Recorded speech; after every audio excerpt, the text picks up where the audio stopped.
The Force binds all things across the galaxy, connecting every living being in an invisible web of energy and intent. For millennia, Jedi and Sith believed it was the ultimate power, the foundation of reality itself. They were wrong. Some things exist beyond the Force, born in the crucibles of dying universes, sustained by cosmic hunger that predates stars themselves. When such a being crosses the threshold into a galaxy far, far away, even the Force trembles. The silver figure streaked through the void of the unknown regions like a falling star, but no natural celestial body moved with such terrible purpose.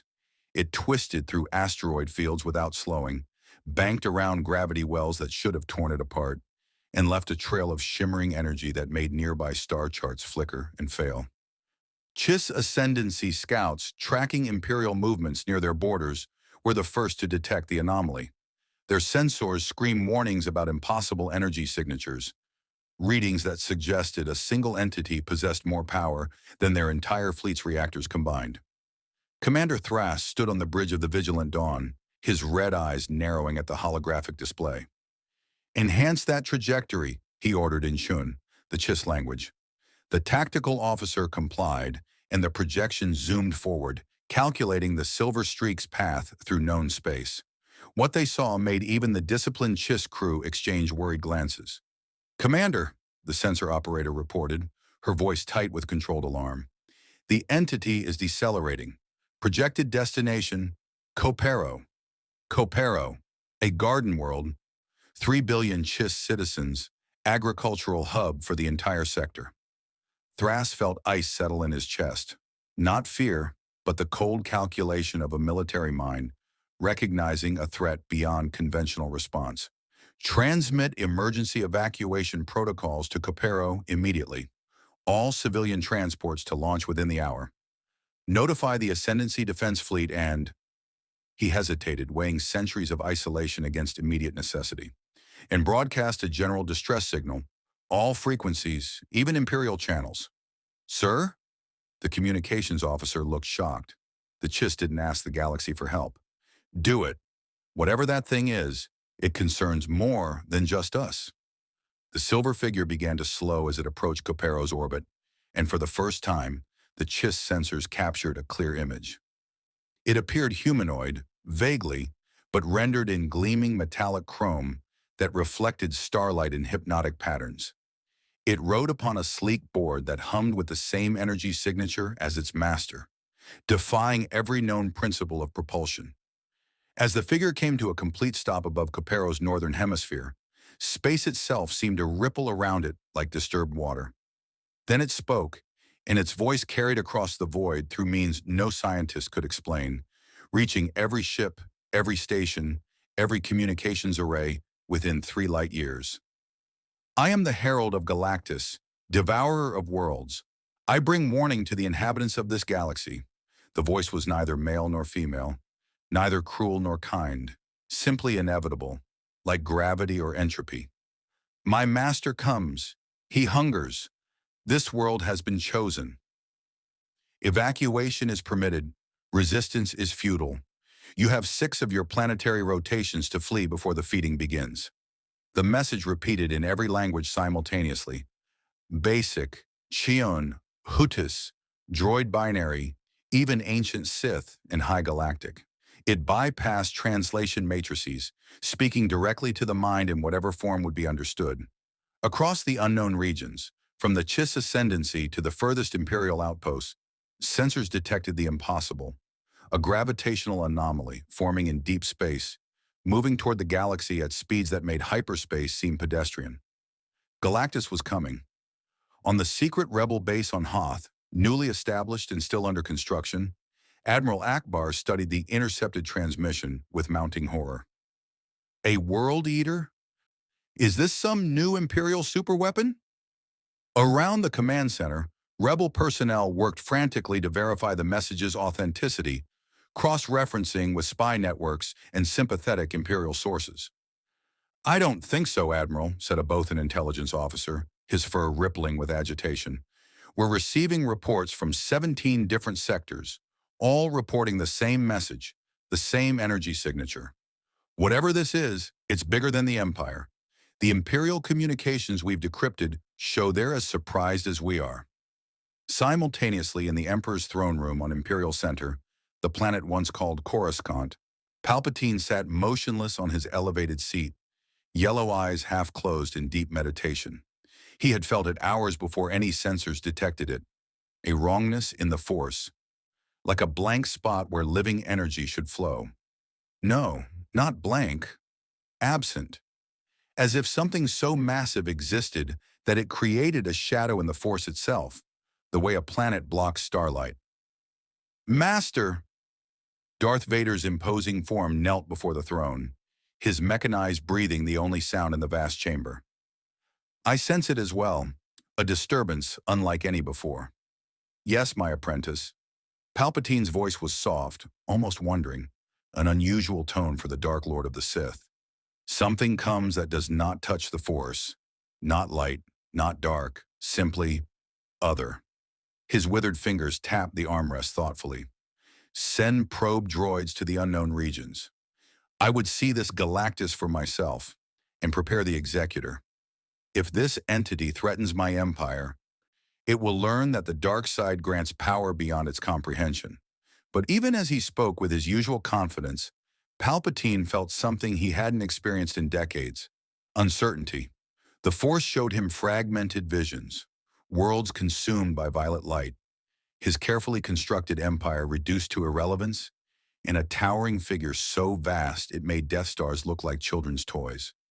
In every vision, the Force itself seemed to recoil from what approached, like prey sensing a predator beyond its ability to fight or flee.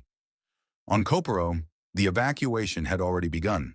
3 billion beings couldn't leave a world in 6 days, but the Chiss were nothing if not efficient. Transports launched in waves, carrying civilians to nearby colonies and orbital stations. But millions would remain. The elderly who refused to leave their homes, those who simply couldn't reach the spaceports in time, and volunteers who stayed behind to coordinate the final evacuation waves. Commander Thras watched from orbit as his homeworld slowly emptied, and wondered what power could make an entire civilization abandon their world based on a single warning. The Herald, the silver figure, remained stationary above the planet, neither attacking nor assisting, simply waiting with the patience of inevitability. "Sir, we're detecting another anomaly," the sensor operator reported, her voice cracking slightly. "The gravitational disturbance is getting closer. Estimated arrival: 5 days, 3 hours." Thras pulled up the sensor data and felt his blood chill despite his legendary composure. The readings showed something impossible: a mass signature equivalent to a small moon, moving through space without any visible means of propulsion, and ahead of it, entire star systems were dimming, as if their light itself was being consumed. "Transmit all data to the Ascendancy capital," Thras ordered quietly, "and broadcast it on all frequencies. Every government, every faction needs to see this. Whatever's coming doesn't care about our borders or politics. If you want to see more characters enter the Star Wars galaxy, hit that subscribe button and drop the name of a character you'd want to see in the comments below. May the Force be with you." The message spread through the galaxy like wildfire through dry tinder. Within hours, every major faction had received the data. The Hutt cartels, the corporate sector authority, independent systems, even the scattered Jedi survivors felt it through the Force. Something was coming that made their wars and ambitions seem small and petty. Something that threatened not conquest or subjugation, but total annihilation. On a moisture farm on Tatooine, young Luke Skywalker woke from troubled dreams of violet light consuming entire worlds. While in the swamps of Dagobah, Yoda opened ancient eyes and whispered to the Force, "A test comes, the greatest test. Ready, are we?" The Chiss world of Koparo died beautifully. 6 days had passed since the Herald's warning, and despite the efficient evacuation, nearly 400 million beings remained on the surface, some by choice, most by circumstance. Commander Thras had requested permission to stay in orbit with a skeleton crew, documenting whatever came next. The Ascendancy had granted it, recognizing that understanding this threat might be the only way to survive it. The gravitational anomaly appeared first as a distortion in the stars, like heat shimmer on a desert horizon, but in the vacuum of space itself. Then color bled into reality, deep purples and violets that had no place in the natural spectrum, light that somehow felt hungry. The distortion grew larger and larger still, until Thras realized with mounting horror that he wasn't looking at a ship or even a moon. He was looking at a being. Galactus emerged from the cosmic void like a titan stepping through a curtain. His form defied comprehension. Sensors registered him at 3 kilometers tall, then 10, then 30 as he seemed to grow, or perhaps simply reveal his true scale. His armor was geometric perfection, rendered in purple and blue, each plate inscribed with patterns that hurt to observe too directly, as if they represented equations reality itself struggled to process. His helmet bore a crested design that evoked both regality and utter inhumanity, and where his eyes should be, there was only luminous emptiness, the void between stars given shape and awareness. "By the stars," breathed the Chiss tactical officer, his usual composure shattered. "What is that thing?" Thras couldn't answer. His mind refused to accept the scale. Galactus floated in orbit above Capero, and the planet, the entire world with its oceans and continents and mountains, looked like a child's toy before him. The silver herald flew to his master's side, a gleaming speck beside cosmic immensity. "Master," the herald's voice echoed across open channels, "the evacuation is incomplete. Millions yet remain. Grant them more time." Galactus's response came not in words, but as a fundamental truth that bypassed language entirely, implanting meaning directly into the minds of all who heard. "Time is irrelevant. The hunger is eternal. These beings have been warned. Now I feed." He raised one impossibly vast hand toward Capero, fingers spread wide, and from his palm erupted a beam of energy that made turbo laser strikes look like candle flames. But it wasn't destruction, not in any conventional sense. The beam touched Capero's atmosphere and began to drink. Through the viewport, Thras watched his homeworld begin to die. The violet energy spread across the planet's surface like roots of some cosmic plant, sinking into the crust, wrapping around the core. Oceans began to evaporate, not from heat but from having their fundamental essence extracted. Forests withered to ash in seconds. Cities crumbled as the molecular bonds holding them together were consumed. The planet's very life force, every plant, every animal, every microbe, and yes, every remaining Chiss, was converted to pure energy and drawn upward into Galactus's form. The screams came through the force first. On Imperial Center, Palpatine gasped and gripped the armrests of his throne, actually recoiling from the psychic wave of death. 400 million lives extinguished simultaneously, their terror and agony creating a ripple in the force that washed across the galaxy like a tsunami. On Dagobah, Yoda collapsed, tiny body trembling. On the Executor, Vader's mechanical breathing hitched as he felt the disturbance. Not individuals dying, but the entire living essence of a world being erased. "My lord?" An Imperial officer approached Vader cautiously on the Star Destroyer's bridge. "Are you—" Silence. Vader's hand rose in a gesture that promised violence, and the officer wisely retreated. The Dark Lord turned to the view screen displaying long-range sensor data from probe droids in the unknown regions. The readings made no sense. A planet's mass signature was decreasing, impossible by all known physics. Whatever this Galactus was doing, it violated fundamental laws of reality. On Hoth, the rebel command center had erupted into controlled chaos. Mon Mothma stood before the holographic display showing sensor feeds from sympathetic sources in the unknown regions, her usually calm demeanor cracking. "How long?" she asked quietly. "At the current rate of consumption," answered a Mon Calamari technician, his voice hollow with shock. "The planet will be completely drained in 43 minutes. Princess Leia Organa stood beside Mon Mothma, her jaw clenched so tight it ached. She'd seen Alderaan destroyed, watched her entire world vaporized by the Death Star, but that had been instantaneous. This was different. This was watching a planet slowly consumed, every life drained away to feed something that moved between stars, like she might walk between rooms. "We have to do something," she said, knowing how futile it sounded. "Do what?" General Rakin gestured helplessly at the display. Our entire fleet combined couldn't scratch a Star Destroyer's shields. That thing out there is treating a planet like a meal. What could we possibly do? Back at Copero, the feeding continued. The planet's blue-green surface turned gray, then brown, then a lifeless ashen white. Cracks appeared across continents as the tectonic forces that had shaped them for billions of years simply stopped, their energy consumed. The atmosphere thinned and vanished, sucked away like water down a drain. The oceans became ice, then dust, then nothing at all. Thras had ordered his crew to record everything, but several had refused to watch, unable to bear witnessing their homeworld's death. He forced himself to look, to document every horrific second, because if the galaxy was to have any chance against this entity, they needed to understand it. Commander, his sensor operator reported, professional discipline barely masking trauma. I'm detecting something. The planet's core. It's still intact. But the energy signature is changing. It's converting to the same frequency as the planet cracked. Not exploded, not shattered.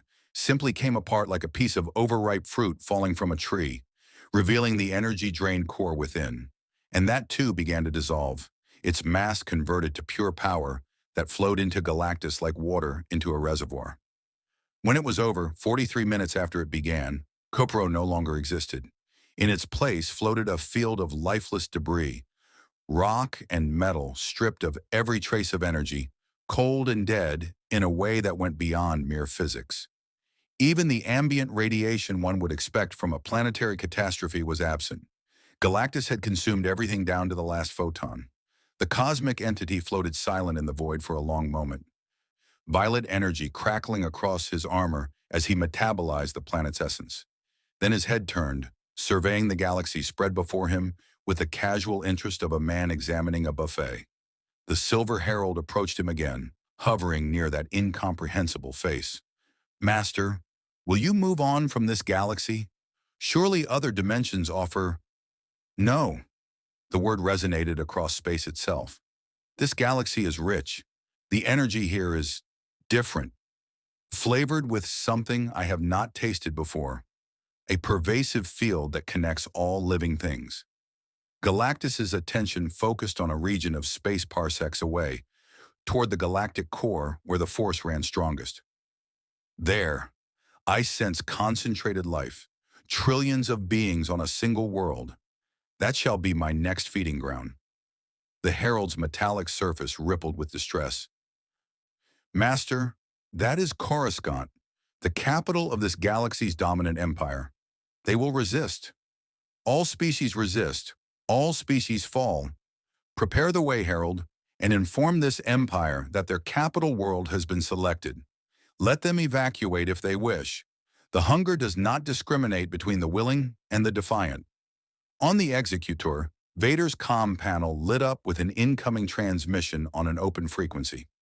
Every ship in the Imperial fleet received it simultaneously, as did the Rebel Alliance, the Hutt cartels, and independent systems across 3 sectors. The Herald's voice carried a tone of resigned inevitability. Citizens of Coruscant, your world has been chosen as the next feeding ground for Galactus, devourer of worlds. You have 10 standard days to evacuate 1 trillion beings. After that, Galactus will feed, and your planet will join the void. There is no negotiation. There is no alternative. There is only the hunger, and the hunger must be satisfied. In the throne room on Imperial Center, Emperor Palpatine rose from his seat for the first time in weeks. Yellow eyes blazing with fury and, though he would never admit it, something approaching fear. His empire, his carefully constructed dominion over the galaxy, was being treated as irrelevant by something that apparently ate planets for sustenance. Vader, he hissed into the comm, return to Imperial Center immediately. Gather every resource, every weapon, every dark side artifact we possess. This Galactus seeks to consume my throne world? Then let it learn that the dark side of the Force is a power even cosmic entities must respect or be destroyed by. But even as he gave the order, Palpatine remembered the vision he'd seen. Worlds consumed by violet light, and a towering figure before whom even his mastery of the Force seemed as inconsequential as a candle flame before a sun. 10 days. The galaxy had 10 days to find a way to stop a god or watch its capital world die. Imperial Center, the world once known as Coruscant, had never known true panic in its thousands of years as the galactic capital. Wars had come and gone, governments had risen and fallen, but the endless cityscape spanning the entire planet had endured. Now, for the first time in recorded history, that confidence shattered like transparent steel under a turbo laser. 10 days to evacuate 1 trillion beings. It was mathematically impossible. The Emperor's decree went out within an hour of the Herald's announcement. All non-essential personnel were to evacuate immediately, military transports would be commandeered for civilian use, and every ship capable of carrying passengers would be pressed into service. But even with tens of thousands of vessels launching every hour, the numbers were devastating. Imperial analysts calculated that at maximum evacuation capacity, they might save 30 billion, 3% of the population. Grand Moff Tarkin stood in the Imperial Palace's Strategic Command Center, watching holographic displays track the exodus. His gaunt face remained impassive, but his fingers drummed once against the console, the only tell of his inner turmoil. "Has the Emperor authorized the use of penal labor transports?" "Yes, Grand Moff," replied an aide. "All prisoners are being released and given passage off-world. The Emperor's decree states that every life capable of serving the Empire must be preserved." Tarkin nodded coldly. How pragmatic. The Empire would lose its throne world, but Palpatine intended to salvage its population, the labor force, the military personnel, the bureaucrats who kept his machine running. And what of Lord Vader? En route from the Outer Rim, ETA, 4 days. 4 days. Tarkin looked at the chronometer display, counting down to Galactus's arrival.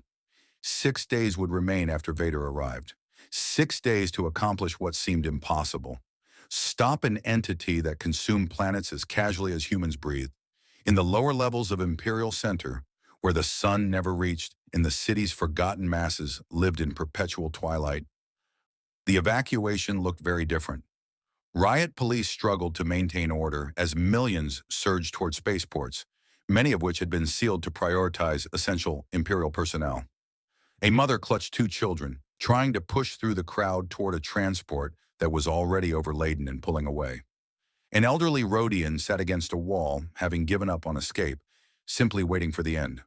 "Move! Move!" Stormtroopers fired warning shots over the crowd's head, trying to create lanes for the evacuation transports. But there were too many people, too much desperation, and not nearly enough ships. On a commandeered Corellian corvette lifting off from Sector 7, a young Imperial analyst named Jessa Vaughn watched through a viewport as the city fell away beneath her. She'd been one of the lucky ones, non-essential but connected enough to secure passage. Guilt gnawed at her as she thought of the billions below who would never leave. She turned to a stormtrooper stationed by the airlock. "Is it true? Can this thing really eat a whole planet?" The stormtrooper's helmet turned toward her, and through the vocoder came a voice stripped of its usual discipline. "Command showed us the sensor logs from Capero. There's nothing left. Not even debris we're salvaging. Just nothing." Jessa looked back at the viewport, at the endless cityscape of Imperial Center, and tried to imagine it all gone. Her mind couldn't grasp it. Meanwhile, in the highest levels of the Imperial Palace, Emperor Palpatine stood alone in his meditation chamber, a room shielded from all surveillance, where even his most trusted servants could not intrude. He extended his consciousness into the Force, reaching out across the galaxy, searching for answers, for weapons, for anything that might give him leverage against this cosmic threat. The dark side whispered to him of ancient Sith superweapons, of force storms that could tear apart fleets, of techniques that drained the life from entire populations. He had mastered them all.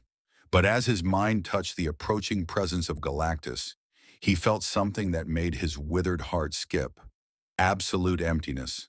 Not the absence of the Force, but existence that simply didn't interact with it.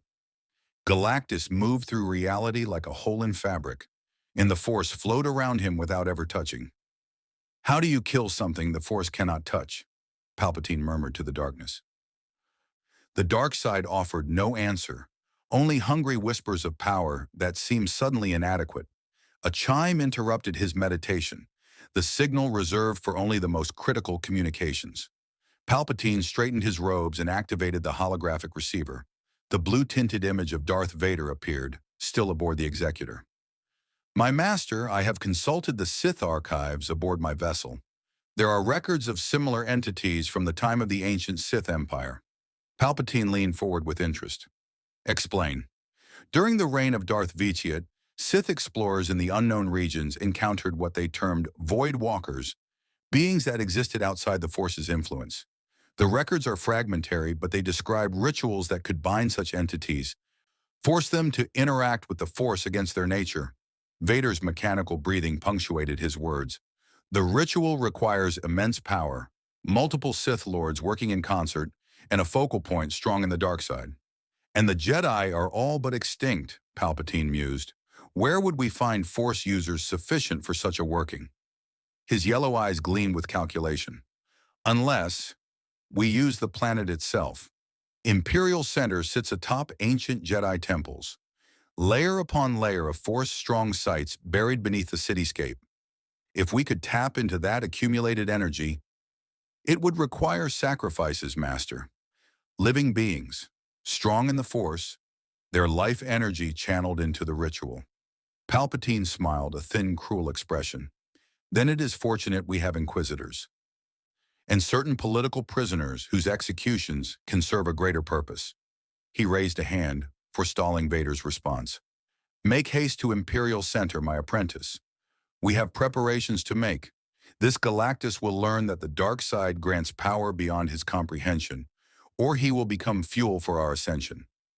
Far from the Imperial machinations, in the Rebel Alliance's hidden base on Hoth, a very different conversation was taking place. Mon Mothma had called an emergency council, and the holographic forms of rebel leaders from across the galaxy crowded the command center. We should do nothing, argued General Reakin bluntly. This entity threatens the Empire's capital. Let them exhaust their resources fighting it. We consolidate our position in the Outer Rim while they're distracted. Spoken like a tactician, Princess Leia cut in sharply. Not a sentient being. There are 1 trillion people on Imperial Center, most of them civilians who never chose to serve the Empire. Are we going to let them die because it's strategically convenient? What would you have us do? Admiral Akbar's hologram gestured helplessly. Our entire fleet combined couldn't threaten a Star Destroyer's shields, much less something that eats planets. We'd be throwing lives away for nothing. Leia opened her mouth to respond, but another voice interrupted, young, uncertain, but carrying unexpected authority. What if we tried talking to it? Everyone turned to look at Luke Skywalker, who stood awkwardly near the back of the room. He'd been invited to the council more as a courtesy than from any expectation of contribution, but something in his blue eyes suggested he'd been thinking deeply about this. Luke, Leia said gently, it consumed an entire world, 400 million people. I don't think it's interested in negotiation. Maybe not, Luke admitted, but the Herald gave warnings both times. It told people to evacuate. Why do that if it doesn't care about life at all? He stepped forward, speaking faster as the idea crystallized. When I was training with Ben, he told me the Force connects all living things. But this Galactus, Yoda sent a message saying it exists outside the Force. What if that's why it doesn't understand? It's alone in a way we can't imagine. Maybe if someone could make it understand, really understand, what it's destroying. Mon Mothma studied the young man thoughtfully. You're suggesting we send an emissary to an entity that consumes worlds? I'm suggesting we at least try, Luke said, before billions die. The council erupted into debate, voices overlapping in argument. But in the chaos, Leia caught Luke's eye and gave him a small nod of approval. It was a naive plan, almost certainly doomed to fail. But it was the first plan anyone had offered that didn't involve either standing aside or pointless sacrifice. On the Executor, Darth Vader stood on the bridge, watching the stars stream past as the Super Star Destroyer pushed its hyperdrive to maximum capacity. His thoughts were not on the Emperor's ritual or ancient Sith knowledge. Instead, he thought of Padme, of the children he'd never known, of a life consumed by a different kind of hunger, the dark side's insatiable appetite for power and control. And he wondered, if even a cosmic entity could be brought low by hunger, what hope did any being have of escaping their nature? Through the Force, he felt the approach of something vast and terrible, growing closer with each passing hour. Galactus was coming, and Vader suspected that neither the Emperor's schemes nor the rebels' idealism would be enough to stop what approached. For the first time since Mustafar, Darth Vader felt something approaching humility before a power greater than himself. The countdown continued, 6 days until Galactus reached Imperial Center. 6 days to save a world or watch 1,000,000,000,000 lives become food for a cosmic god. The Rebel Alliance had never attempted anything so audacious or so foolish as sending an ambassador to negotiate with a planet eater. Yet here they were, preparing a small diplomatic shuttle with minimal weapons and maximum hope, crewed by volunteers who understood they likely wouldn't return. Princess Leia stood in the Hoth hangar bay, watching technicians make final preparations on the modified Lambda-class shuttle. Beside her, Luke Skywalker checked the lightsaber at his belt. The weapon Ben Kenobi had given him, his father's blade, though he still barely knew how to use it properly. "You don't have to do this," Leia said quietly. "We could send experienced diplomats, people who what? Know how to negotiate with gods?" Luke managed a weak smile. "I'm not going because I'm qualified, Leia. I'm going because—" He hesitated, searching for words to describe the pull he felt through the Force. "Because something tells me I need to see this thing, to understand it. Maybe that's the Force talking, or maybe I'm just crazy." "Probably both," Leia said, but squeezed his arm affectionately. "The Force be with you, Luke. Bring back something we can use. Information, weakness, anything." The shuttle lifted off from Hoth 6 hours later, carrying Luke, Chewbacca as pilot, and C-3PO as translator. Though what language a cosmic entity might speak, no one could guess. Their destination, the coordinates where long-range sensors track Galactus's approach toward the galactic core. They found him 3 days into their journey, still parsecs from Imperial Center, but close enough that his presence dominated every sensor display. Chewbacca growled nervously as the shuttle dropped from hyperspace, and even C-3PO's usual chatter died in his vocabulator circuits. Galactus hung in the void like a monument to impossibility. His scale defied perception. Luke's mind kept trying to interpret him as a distant space station, adjusting and readjusting as it realized the figure was both closer and vastly larger than anything his experience could process.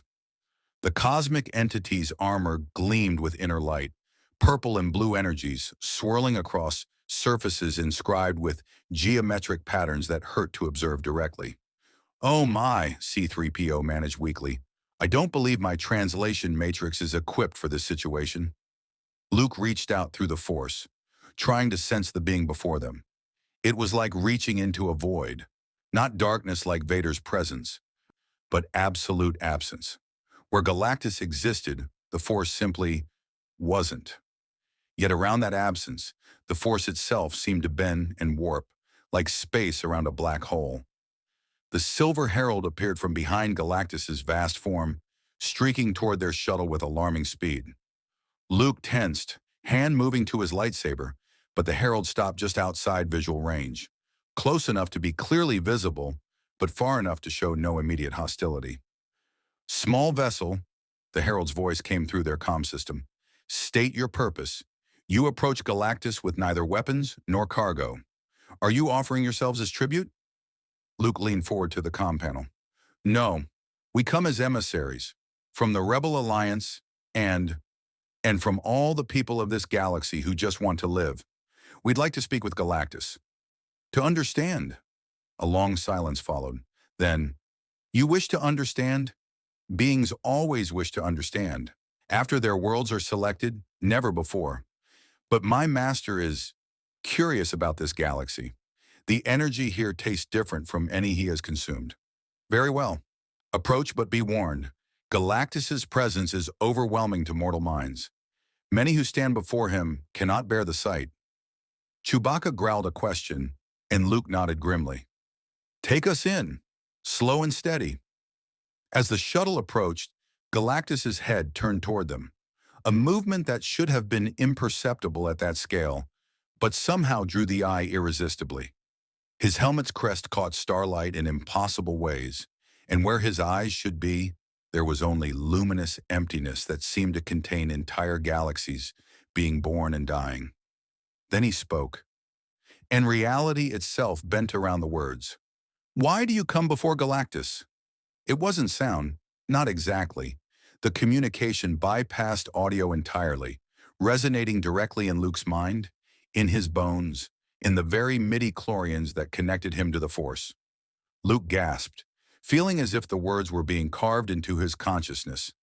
Beside him, C-3PO sparked and went temporarily offline, his circuits overwhelmed. Chewbacca howled and clutched his head. Luke forced himself to speak, though his voice sounded thin and insignificant even to his own ears. Great Galactus, we come seeking understanding. You plan to consume Coruscant, Imperial Center. 1 trillion beings live there. Most of them are innocent, just trying to survive. Is there any way we could offer you something else? Uninhabited worlds, resources, anything that would spare them. You speak of innocence. The hunger does not judge innocence or guilt. The hunger simply is. Galactus's attention seemed to focus more intently on the small shuttle, and Luke felt pressure building behind his eyes. You are different from the others in this galaxy. You carry within you the energy that permeates this place, the Force, as your kind names it. Yet it is stronger in you than most. Luke swallowed hard. The Force connects all living things in our galaxy. When you consume a world, you're not just destroying rock and water. You're severing billions of connections, ending countless stories, erasing futures that haven't been written yet. Doesn't that mean anything to you? I have consumed trillions upon trillions of lives across countless realities. I existed before your universe began. I will exist after it ends. Your stories, your connections, they are beautiful perhaps, but they are also ephemeral. I am eternal. The hunger is eternal. To stop feeding is to die, and Galactus does not die. The Herald drifted closer to the shuttle, its metallic surface reflecting Luke's face back at him in warped chrome. You begin to understand now, the Herald said more gently. My master is not evil, young one. He is nature, a fundamental force of cosmic balance. The life energy he consumes returns to the universe in different forms. He is both ending and beginning, death and rebirth on a scale your species cannot grasp. But what about choice? Luke pressed, desperation creeping into his voice. What about the right of those civilizations to exist, to grow, to matter? They do matter. All life matters. But matter is impermanent, and the hunger is not. Galactus's vast hand gestured toward the galactic core, toward Imperial Center. This world you seek to save, it stands upon the ruins of countless earlier civilizations. Your species builds its empire on the graves of those who came before. Is that not also a form of consumption? Is your survival not also built upon the death of others? Luke had no answer for that. In the silence, he felt the weight of cosmic indifference. Not malice, but something almost worse. The universe's fundamental uncaring. Galactus wasn't cruel. He was simply operating on a scale where individual lives, even trillions of them, registered as little more than the microbes humans killed with every breath. There must be something, Luke said finally. Some compromise. Some way. There is no compromise with hunger, young Force-bearer. But Galactus paused, and in that hesitation, Luke sensed something unexpected. Contemplation. The Force energy in this galaxy is unique. Concentrated in certain worlds, certain nexuses of power. Imperial Center is such a nexus. Millennia of Force users have saturated it with their presence. This makes it valuable, nutritious beyond its mere biomass. The Herald turned sharply toward its master. Lord Galactus, you cannot mean... If this galaxy wishes to preserve inhabited worlds, perhaps an arrangement can be made. One uninhabited world rich in the Force could sustain me as well as 3 normal planets. Show me such worlds, and I will consider sparing your centers of population. Luke's heart leaped with sudden hope, then crashed as the implications sank in. Uninhabited Force-strong worlds. There were some, relics of ancient Jedi and Sith civilizations, but they were sacred places, temples and sanctuaries that held millennia of accumulated Force knowledge. Trading them would mean destroying the galaxy's spiritual heritage to save its physical populations. But 1 trillion lives hung in the balance. I, I need to bring this back to my people, Luke said carefully, to discuss it with them. Will you wait? Delay your approach to Imperial Center? I will slow my approach. You have 3 of your days to present alternatives. After that, I feed on Imperial Center, regardless. The hunger does not wait indefinitely. The shuttle retreated from Galactus's presence, and as they did, Luke felt the Force rush back in around him like air into a vacuum. He gasped, not realizing how much he'd been holding his breath, how much the cosmic entity's presence had been pressing down on his connection to the living Force. Chewbacca set course back to Hoth at maximum speed, while Luke slumped in his seat, mind racing. He'd gone seeking understanding and found it, along with a terrible choice: sacred worlds or populated ones, spiritual heritage or physical survival. And somewhere in the galaxy, Luke knew, Emperor Palpatine was plotting his own solution, one that would likely be far less diplomatic and far more catastrophic. 3 days. They had 3 days to save Imperial Center, or doom it. The Executor emerged from hyperspace above Imperial Center, with less than 2 days remaining on Galactus's countdown. Darth Vader stood on the bridge, his black cape motionless despite the ship's atmospheric recyclers, his presence radiating cold authority that made even veteran officers keep their distance. Through the Force, he could feel the planet below churning with fear, rage, and desperate hope. 1 trillion emotional signatures blending into a psychic maelstrom. Lord Vader, Captain Piet approached cautiously, datapad in hand. The Emperor requests your immediate presence in the palace. He says preparations for the ritual are nearly complete. Vader nodded once and turned toward the shuttle bay, but paused at the viewport. Imperial Center stretched below, its endless cityscape glittering like a circuit board under the orbital shipyards and defense platforms. Somewhere down there, in the lower levels he'd once walked as Anakin Skywalker, millions of beings had given up on evacuation and simply waited for death. He felt their resignation like ashes in his mouth. My lord, Piet ventured when Vader remained motionless. Increase patrols around the Emperor's palace, Vader said quietly, and prepare the fleet for combat operations. If the ritual fails, we will engage this entity directly. Sir, our weapons analyst reports that even the Executor's firepower would be insufficient against... I am aware, Captain. Vader's mechanical breathing filled the silence. We will engage regardless. Some deaths demand witnesses, if nothing else. An hour later, Vader knelt before Emperor Palpatine in the deepest sublevel of the Imperial Palace, in a chamber carved from stone that predated the Republic itself. Ancient Jedi architecture surrounded them. Pillars inscribed with high galactic prayers, meditation alcoves where long-dead masters had sought enlightenment, and at the chamber's center, a nexus point where the Force pooled like water in a well. Palpatine stood at that nexus, his yellow eyes gleaming with feverish intensity. Around the chamber's perimeter, 23 Force sensitives knelt in chains. Inquisitors, captured Jedi survivors, even a few dark-side cultists the Empire had imprisoned. All would serve as sacrifices for the ritual. At last, my apprentice, Palpatine's voice dripped with anticipation. The ancient Sith understood what modern Force users have forgotten.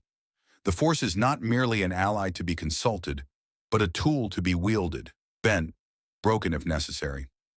This Galactus believes himself beyond our reach? We shall prove him catastrophically wrong.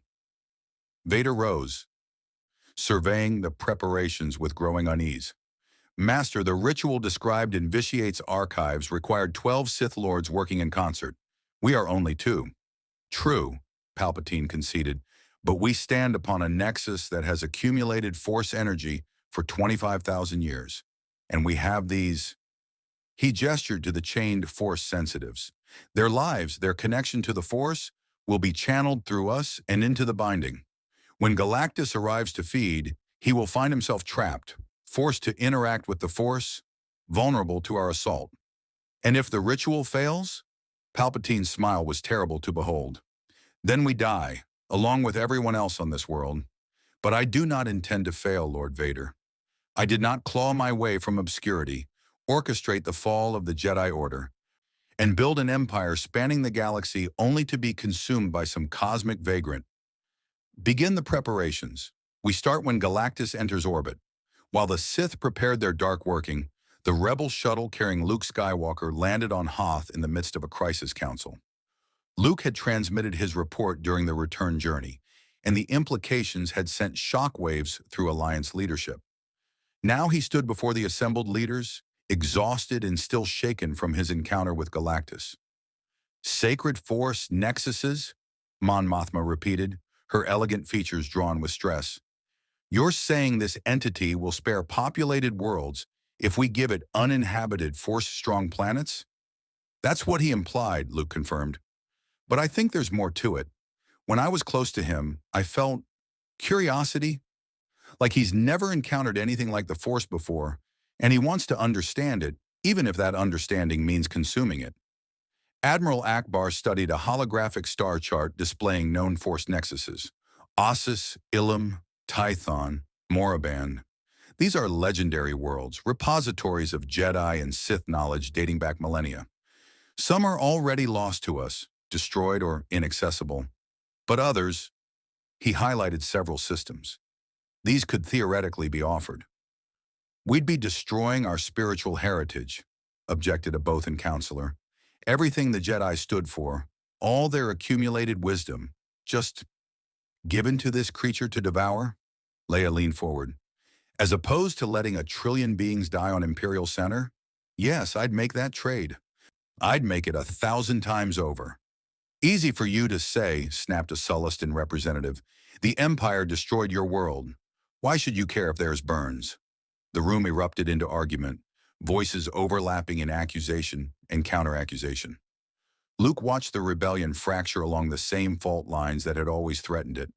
Idealism versus pragmatism, revenge versus mercy, long-term thinking versus immediate survival. Enough! Mon Mothma's voice cut through the chaos with unexpected steel. The room fell silent. We will not abandon 1,000,000,000,000 beings to death, regardless of our feelings about the Empire. That is not who we are. That is not what we're fighting for. She turned to Luke. Can you guide Galactus to these Force nexuses? Convince him to accept them instead of Imperial Center? I can try, Luke said, though doubt gnawed at him. But Galactus doesn't negotiate like we do. He's not motivated by morality or politics. He just is, like gravity or time. You can't convince gravity to let you fall slower. Then we make him an offer so attractive he chooses it anyway, Leia said. She pulled up the star chart, fingers dancing across controls.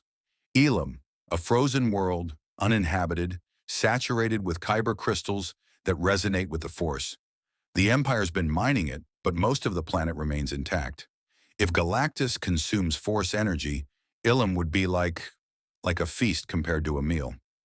Luke nodded slowly.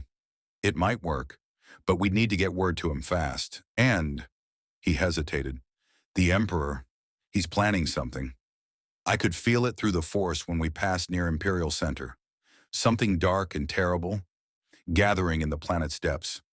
On Imperial Center, in the palace's ancient chamber, Palpatine felt the disturbance Luke had sensed. The young Skywalker had potential. Raw, untrained, but carrying his father's immense Force sensitivity.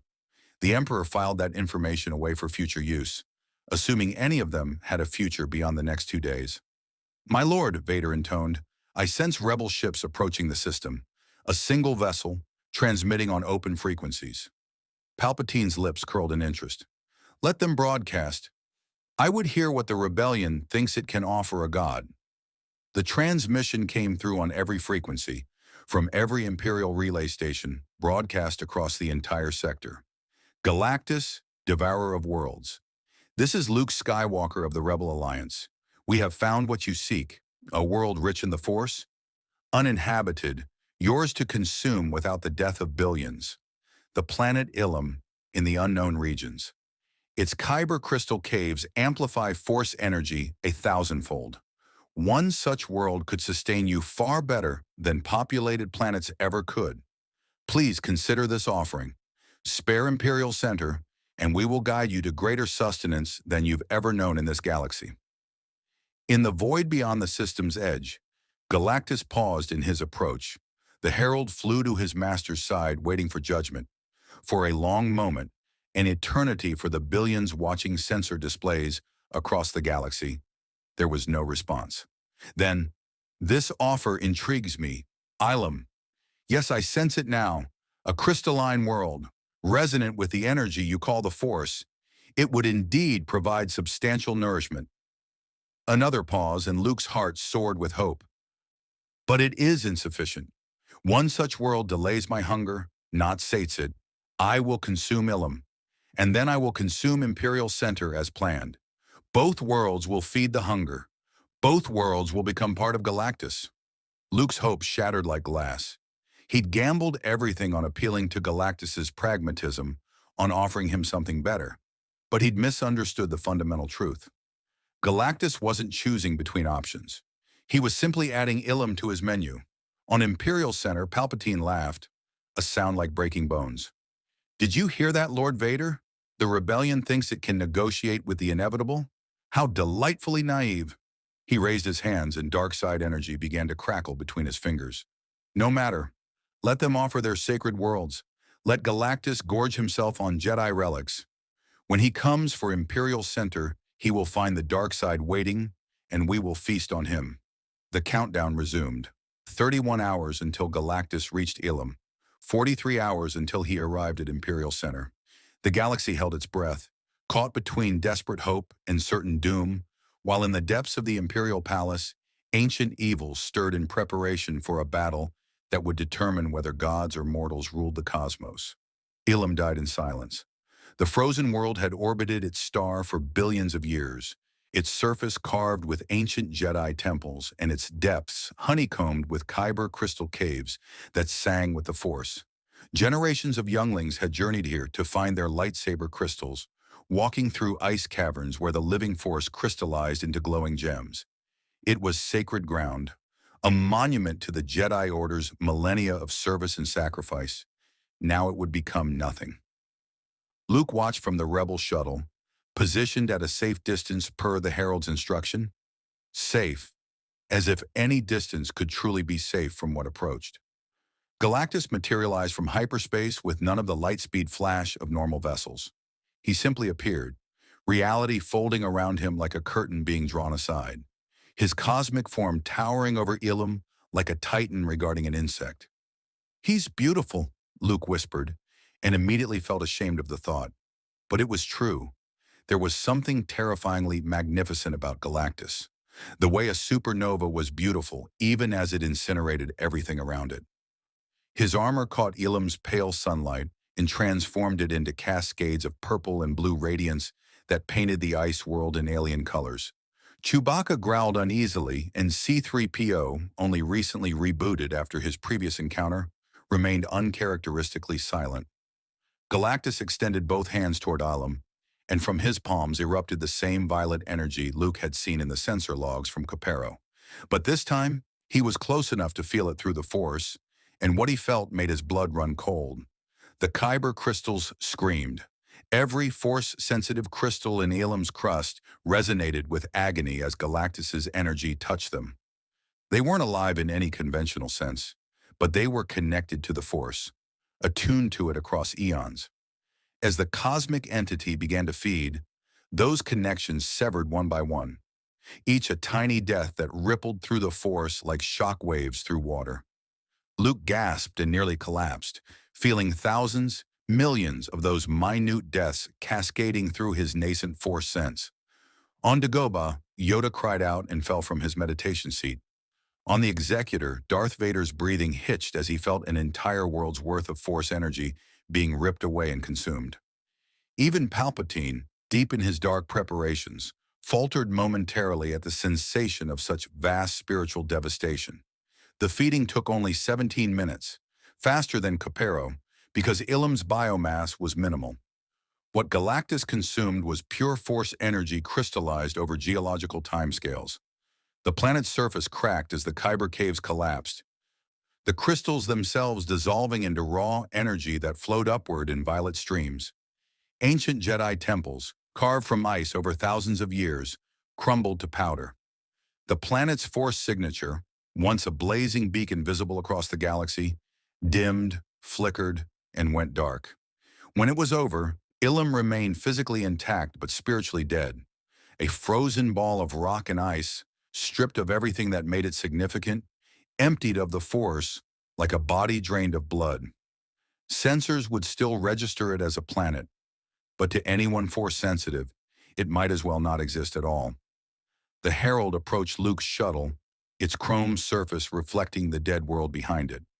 "You have fulfilled your offering," it said, and Luke detected something like regret in that mechanical voice. "But as my master said, it is insufficient. He moves now toward your Imperial Center. I am sorry. Your species is not the first to discover that hunger cannot be reasoned with." "Wait," Luke said desperately. "What if we found more? More worlds like Ilum, Moraband, Ossus, Tython, ancient Sith and Jedi strongholds, all saturated with force energy. What if we gave you all of them? How many such worlds exist in your galaxy?" Luke pulled up the star charts, hands shaking as he counted. 8, maybe 9 if we include half-destroyed ones. My master requires 1 world per planetary rotation to sustain himself at minimum. 9 worlds would buy you 9 days. Then the hunger returns, and he must feed again, and again, and again until your galaxy is consumed 1 world at a time. The Herald paused. "You cannot negotiate with nature, young Force-bearer. You can only adapt to it, or be destroyed by it." The shuttle fell silent as that truth settled over them like a death shroud. Luke had failed. His gambit had cost the galaxy one of its most sacred sites and bought them nothing. Galactus would still consume Imperial Center on schedule. "There has to be another way," Luke said, but even he could hear the hollow desperation in his voice. "There is always another way," the Herald replied cryptically, "but the price may be higher than your species is willing to pay. Return to your people, young one. Prepare for what comes next." On Imperial Center, the evacuation had descended into chaos. With less than 12 hours remaining, the spaceports had been overwhelmed by desperate crowds. Riots broke out in the lower levels as the poor realized that all evacuation ships had already departed, carrying the wealthy and powerful to safety.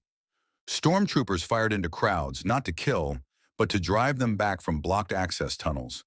The city that had stood for millennia as a symbol of galactic civilization was tearing itself apart in its final hours. In the Imperial Palace, Palpatine stood at the center of his ritual chamber, hands raised, while Vader took position opposite him. Between them, the 23 Force-sensitive sacrifices knelt in their chains, resigned to their fates. Some wept quietly, others meditated, seeking peace in their final moments.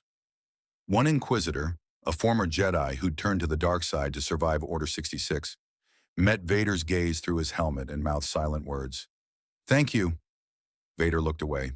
He'd known this Inquisitor once, when they'd both served the light. Now they were both servants of darkness, and one would die to fuel the other's desperate gambit. "Begin," Palpatine commanded. The Emperor's hands erupted with force lightning, but not the crude electrical discharge he used in combat. This was refined, controlled, channeled through the ancient Sith runes carved into the chamber floor. The lightning struck the first sacrifice, a young human woman who'd been captured during an Inquisitor raid. She screamed as her life force was ripped away, converted to pure dark side energy, and fed into the nexus at the chamber's center. Vader joined his power to his master's, hating every second of it, but unable to turn away. The ritual demanded total commitment or it would fail, and failure meant death for everyone on this world.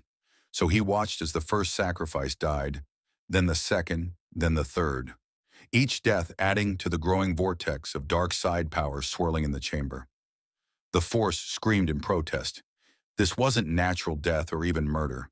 It was perversion, taking the energy that connected all living things and twisting it into chains meant to bind a cosmic entity. With each sacrifice, the dark side presence on Imperial Center grew stronger, a festering wound in the force that could be felt across the galaxy. On Hoth, Mon Mothma suddenly gasped and clutched her chest. Something's wrong. Something's happening on Imperial Center. Lucan, who just returned from Ilum, closed his eyes and reached out through the force. What he felt made him want to vomit. The Emperor was doing something monstrous, something that felt like watching the force itself being tortured. He's trying to bind Galactus, Luke realized, using death, using the dark side. He's going to try to force Galactus to interact with the force, make him vulnerable. Will it work? Leia asked, though her expression suggested she wasn't sure she wanted to know. I don't know, Luke admitted. But the cost, the Emperor's killing force sensitives, dozens of them, maybe more. And the dark side energy he's generating, it's like a black hole in the force. If this goes wrong, the consequences could be worse than anything Galactus would do. By the time the 23rd and final sacrifice died, Palpatine was cackling with dark triumph. The chamber pulsed with accumulated power, dark side energy so concentrated it was visible as black-purple flames licking up the walls. The ancient nexus, which had once been a place of light, now radiated darkness that could be felt throughout the city above. Now, Palpatine rasped, his yellow eyes blazing with manic intensity, we wait for the cosmic fool to arrive.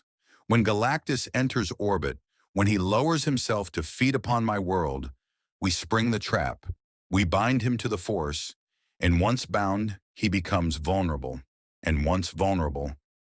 The Emperor's smile was the expression of madness given form. We drain him, we consume the consumer, we take his power and add it to our own. We become gods. Vader said nothing, but through the force he felt a disturbance approaching. Vast, hungry, utterly indifferent to the schemes of mortal men. Galactus was coming, right on schedule, and Vader suspected that even the Emperor's darkest working might prove as futile as trying to chain the sun itself. The countdown entered its final hours. 8 hours until Galactus reached Imperial Center. 8 hours until either the Emperor's mad gambit succeeded or a trillion beings learned what it meant to be food for a cosmic god. The impossible happened when enemies became allies. General Reekin stared at the holographic message that had just arrived at the Hoth Command Center, his weathered face cycling through disbelief, suspicion, and grim calculation. It's a trap. It has to be. Read it again, Mon Mothma said quietly, though she'd already memorized every word. Reekin activated the holo recording. The image of an Imperial officer appeared. Captain Piet of the Executor, his normally composed features tight with barely controlled fear. This message is directed to the Rebel Alliance Command. I am transmitting against direct orders, but circumstances demand it. In 4 hours, the entity known as Galactus will reach Imperial Center. The Emperor has prepared a Sith ritual meant to bind and drain the entity's power. Our analysts estimate a 73% chance of catastrophic failure. If the ritual fails, the dark side backlash will create a force storm that could devastate half the galaxy. The recording paused as Piet glanced off screen, clearly worried about being discovered. Lord Vader believes, and I quote, that this threat transcends empire and rebellion. He proposes a temporary alliance. Every military asset we can muster, combined with your fleet, coordinated strike against Galactus, if and when the Emperor's ritual makes him vulnerable. It's a long shot, possibly suicide, but it's the only shot we have. The recording ended. The Rebel Council chamber erupted into argument. Trust Vader? The man who's hunted us across the galaxy? Admiral Akbar's voice rose with incredulity. The Emperor performing Sith rituals that could destroy half the galaxy? A Celestin representative shook his head. This is madness on top of madness. Leia stepped forward, her voice cutting through the chaos. It's also probably true. Luke felt the dark side ritual beginning hours ago. And if Vader's reaching out, Vader, who never compromises, never shows weakness, then he must believe the Emperor's plan will fail. She looked around the room at faces she'd come to trust over years of desperate struggle. We've always said we fight for the galaxy, not just against the Empire. Well, here's our chance to prove it. When there's no galaxy left, our war won't matter. Mon Mothma studied Leia for a long moment, then nodded. Send our response. We'll coordinate our fleet with Imperial forces, but make it clear, this alliance ends the moment Galactus is dealt with, one way or another. 3 hours later, the most unlikely armada in galactic history assembled in the space around Imperial Center. On one side, the Executor led a battle group of Star Destroyers, TIE fighter wings, and assault frigates, the concentrated might of the Empire's core fleet. On the other, Rebel corvettes, frigates, and Mon Calamari cruisers positioned themselves in loose formation, their mismatched vessels bristling with salvaged weapons and desperate courage. Between them, an invisible line of mutual distrust and temporary necessity. On the Executor's bridge, Darth Vader stood before the massive viewport, watching the rebel ships take position. Beside him, Admiral Piet looked like he'd aged 10 years in the last day. "My lord, are we certain about this? If the rebels turn on us during the battle?" "They won't," Vader said with absolute certainty. "I know Princess Leia. She understands priorities. And young Skywalker." He paused, feeling through the Force for the presence he'd briefly touched during the Death Star battle. The boy was out there, aboard a rebel corvette, his Force signature bright but untrained. He will do what is right, regardless of cost. "You sound like you admire him, my lord." Vader's respirator was the only response. After a moment, he turned from the viewport. "Signal all ships. When Galactus arrives, no one fires until my command. The Emperor's ritual must be given a chance to work. If it succeeds, Galactus will be vulnerable for approximately 90 seconds. Our analysts estimate that's how long the binding can hold against an entity of that magnitude. In those 90 seconds, every weapon we have fires at maximum capacity. Turbo lasers, ion cannons, proton torpedoes, everything. And if the ritual fails, my lord? Then we fire anyway and pray the Force has mercy on us all." On the Rebel Corvette Redemption, Luke stood in the observation deck, lightsaber hanging unlit at his belt, trying to center himself through meditation the way Ben Kenobi had taught him. But peace eluded him. The Force roiled around Imperial Center like a storm-tossed ocean, the dark side ritual in the palace depths creating whirlpools of malevolent energy. "Luke!" Leia's voice broke his concentration. She stood in the doorway, wearing a flight suit and carrying a blaster. "You don't have to be here. We could evacuate you before—" "I'm exactly where I need to be," Luke said firmly. He turned to face his friend, his sister, though neither of them knew that truth yet. "Something's about to happen, Leia. Something that'll change everything. I can feel it through the Force, but I can't see what it is. Just promise me something? Anything. If this goes wrong, if I don't make it, tell everyone that we tried, that we stood together when it mattered most. Empire and rebellion, Jedi and Sith, all of us against something bigger than our petty wars." Leia embraced him tightly. "We're all going to make it, Luke. We have to. The galaxy needs heroes, and you're one of them, whether you believe it or not." In the depths of the Imperial Palace, Palpatine stood at the center of his ritual chamber, now pulsing with accumulated dark side energy like a malignant heart. The nexus point beneath his feet thrummed with power, drawn from 23 sacrificed Force sensitives, from millennia of accumulated Jedi presence, from the Emperor's own immense dark side mastery. Sith runes carved into every surface glowed with hellish light. "He comes," Palpatine whispered, sensing through the Force the approach of something that didn't touch the Force, a void moving through space, leaving emptiness in its wake. "Finally, after all these years, I face a power that may actually be worthy of my attention."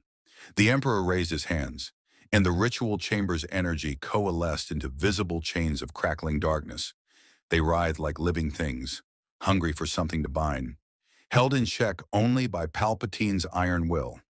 The plan was simple, elegant, and monumentally arrogant. When Galactus lowered his guard to feed, the chains would strike, forcing the cosmic entity to interact with the Force against his nature. And once bound, even temporarily, he would become vulnerable to both dark side assault and conventional weapons.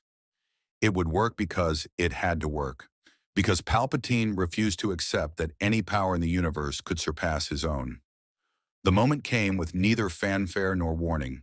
Galactus simply appeared in orbit above Imperial Center, his cosmic form casting a shadow across entire continents.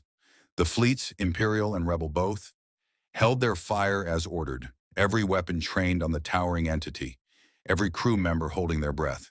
For a moment, Galactus simply observed the world below, head tilted as if considering a particularly interesting meal. Then he extended his hands and violet energy began to cascade downward toward the planet's surface. In that instant, Palpatine struck. The dark side chains exploded upward from the palace, erupting through kilometers of cityscape like roots bursting through soil. They shot into orbit at impossible speed, guided by the Emperor's will and powered by sacrifice and ancient evil.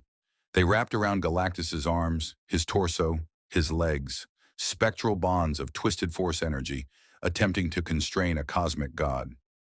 For the first time since entering the galaxy, Galactus reacted with surprise. What? The word resonated through space itself, carrying shock that something so small could dare to restrain something so vast.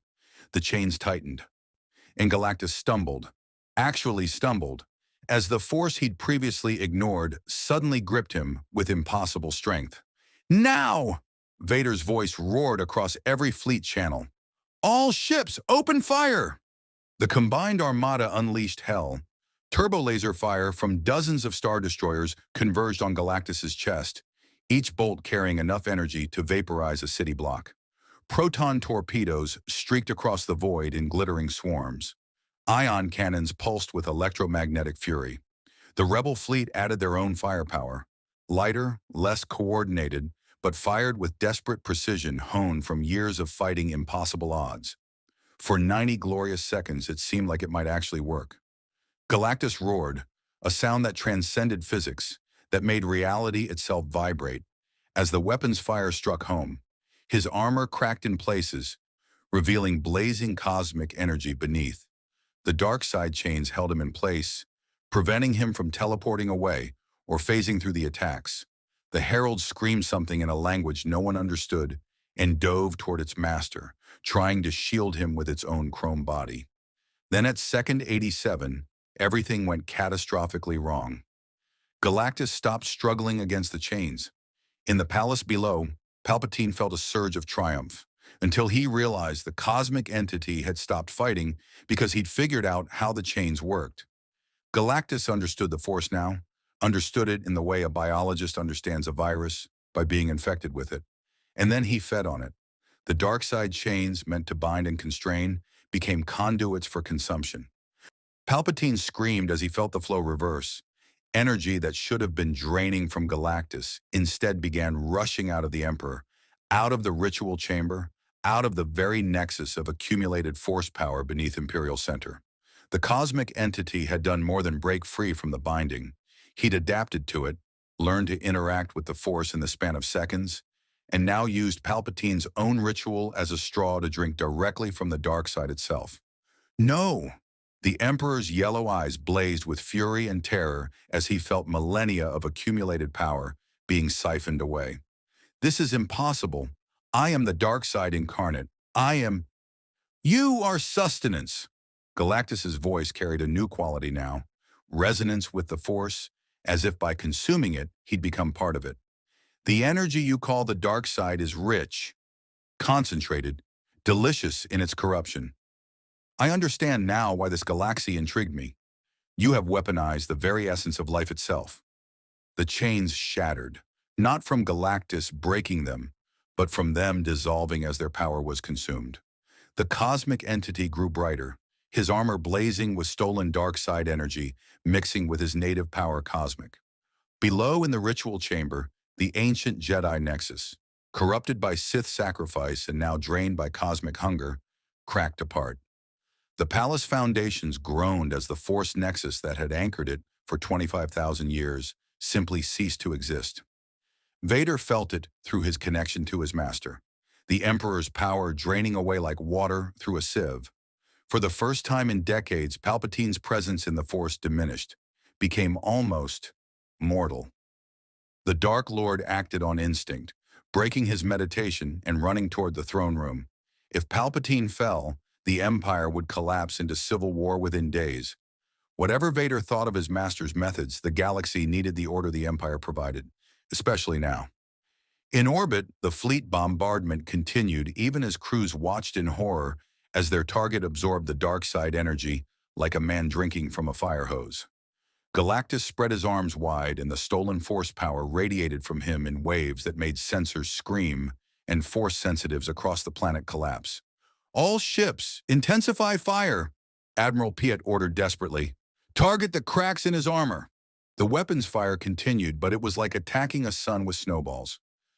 Every hit that had seemed significant moments ago now dissipated against Galactus's enhanced defenses.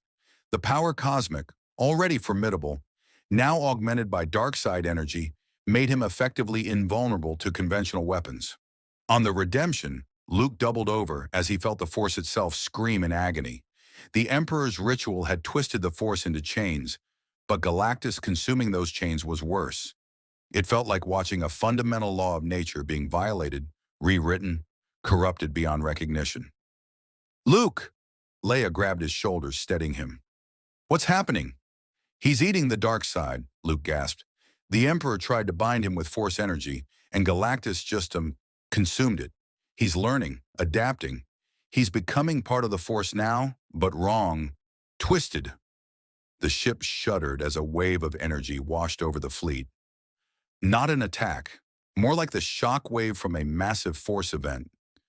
Through the viewport, they could see Galactus hovering over Imperial Center, his form now crackling with purple-black lightning that looked disturbingly similar to Palpatine's Force lightning, but scaled up to planetary proportions.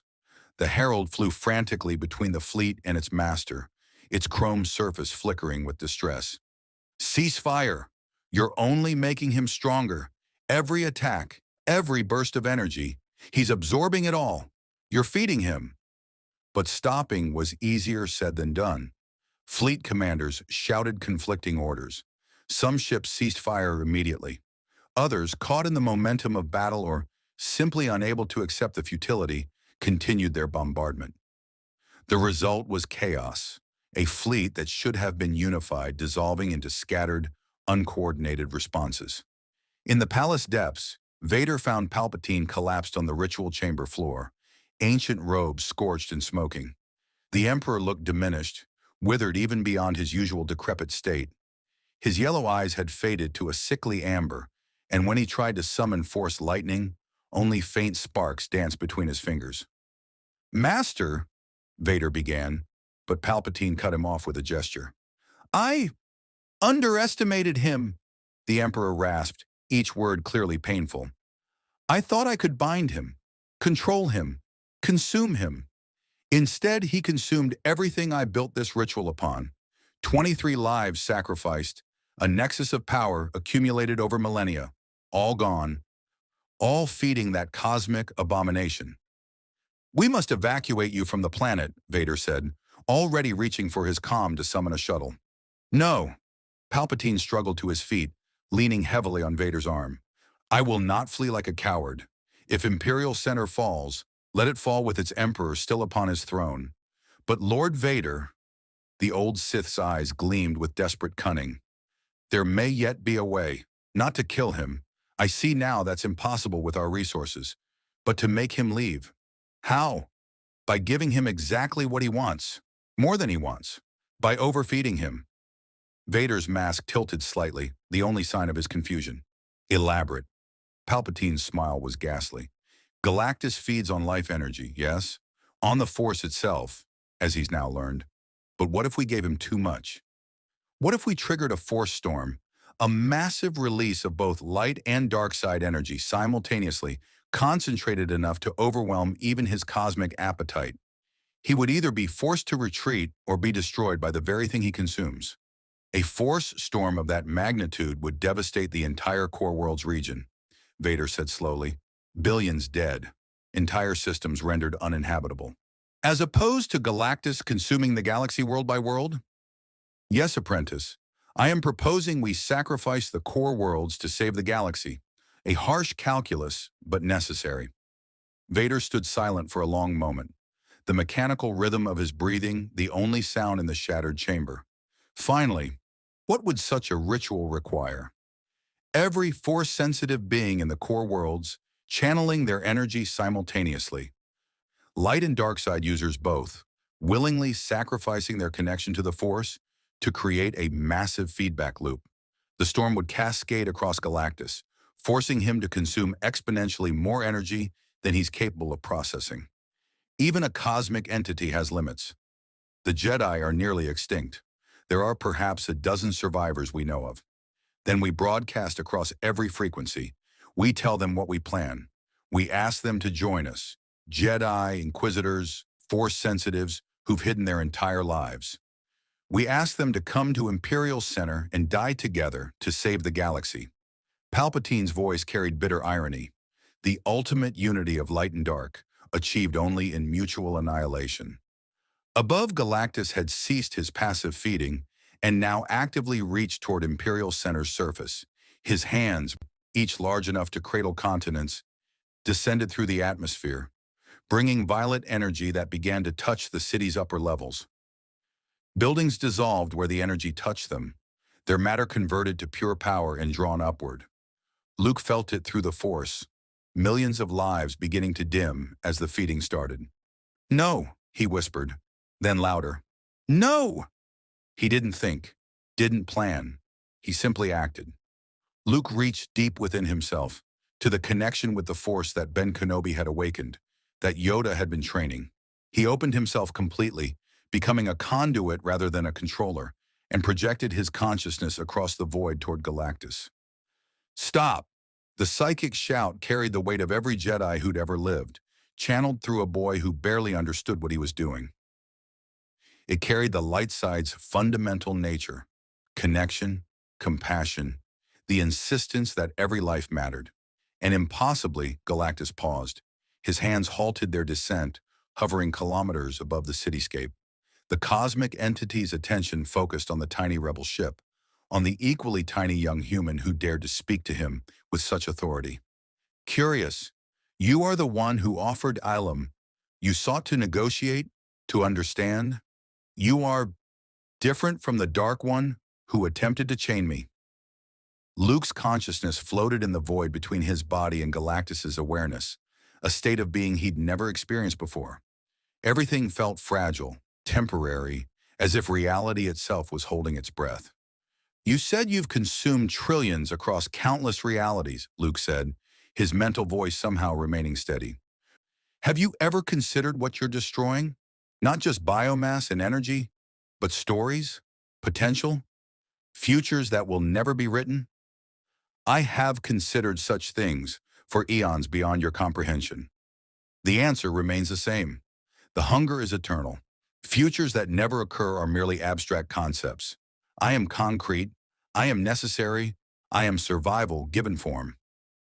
"Then let me show you something," Luke said, and without understanding how he was doing it, he opened his memories to Galactus.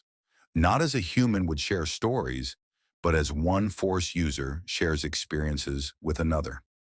Luke showed him Tatooine's twin sunsets, showed him Owen and Beru Lars raising a boy not their own out of love, showed him Obi-Wan Kenobi choosing to become one with the Force rather than continue fighting, showed him Leia's defiance even facing death, Han Solo's roguish loyalty, Chewbacca's noble heart, showed him not the epic battles or grand destiny, but the small moments that made life worth living. And in the cosmic vastness of Galactus's awareness, something stirred. Not conscience. Galactus was beyond such mortal concepts, but recognition, a kind of terrible cosmic empathy from an entity who remembered being mortal before the universe ended and he became its echo. "I understand your attachment to these ephemeral stories," Galactus said slowly, "but understanding does not change nature. The hunger is a choice," Luke interrupted, speaking words he didn't consciously know. "Everything is a choice, even for you." The moment hung suspended. Then Galactus's hands resumed their descent, and Luke's consciousness snapped back to his body. He collapsed on the deck, gasping, having failed. But in the Imperial Palace, as Palpatine prepared to broadcast his desperate call for a Force storm sacrifice, Vader suddenly raised one hand. "Wait, something has changed." Galactus's hand stopped mere kilometers above Imperial Center's surface, close enough that people in the upper levels could see the geometric patterns on his cosmic armor, close enough that the violet energy radiating from his palms caused atmospheric distortions that made the sky ripple like water. But he did not feed. The herald flew to its master's side, chrome surface reflecting the frozen moment.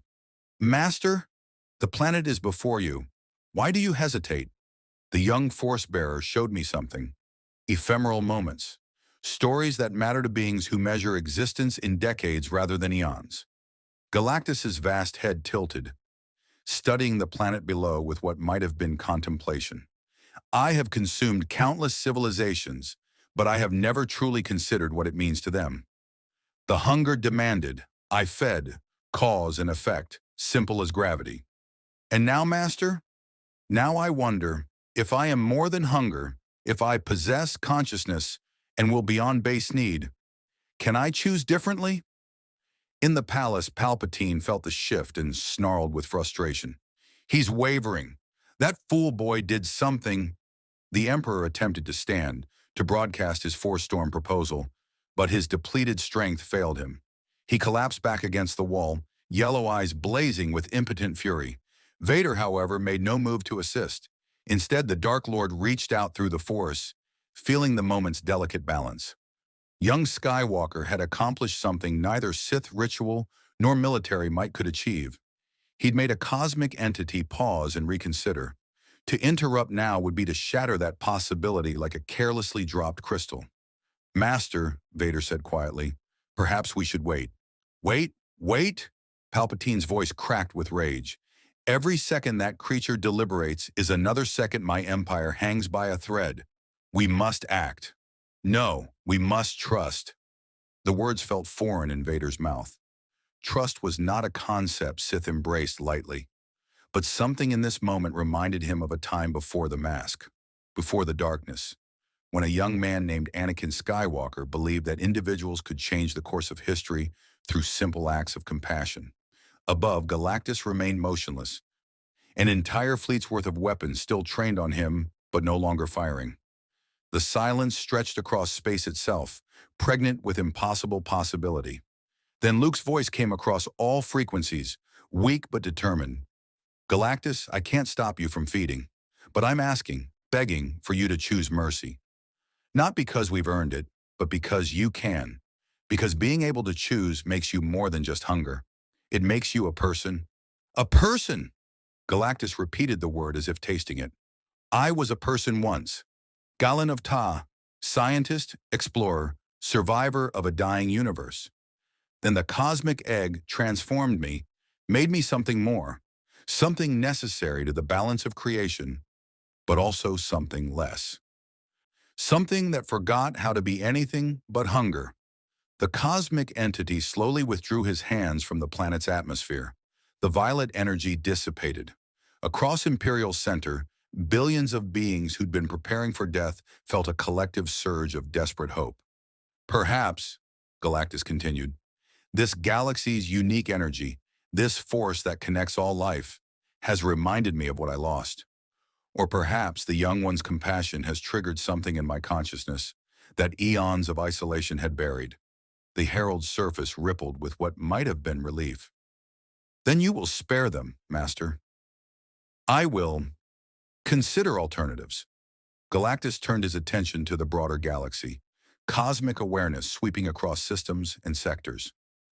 This galaxy contains 9 uninhabited, force-strong worlds, as the young one calculated. Elam I have already consumed. 8 remain. They would sustain me for 8 planetary rotations. And after that, Luke's voice trembled with exhaustion but held firm. You'll still be hungry. We'll be back to the same moment, having only delayed it. Then perhaps we negotiate a covenant. The words hung in space with the weight of cosmic law. I will consume only uninhabited, force-strong worlds in this galaxy. In exchange, your species will not expand to those worlds, will not settle them or strip them of resources. They will remain preserved as my sustenance when the hunger demands. That's still only 8 worlds, Admiral Akbar interjected from the Mon Calamari cruiser Liberty. How long before you've consumed them all? Force-strong worlds are not merely consumed, they can be renewed. The energy I take is returned to the universe in different forms, scattered across dimensions and realities.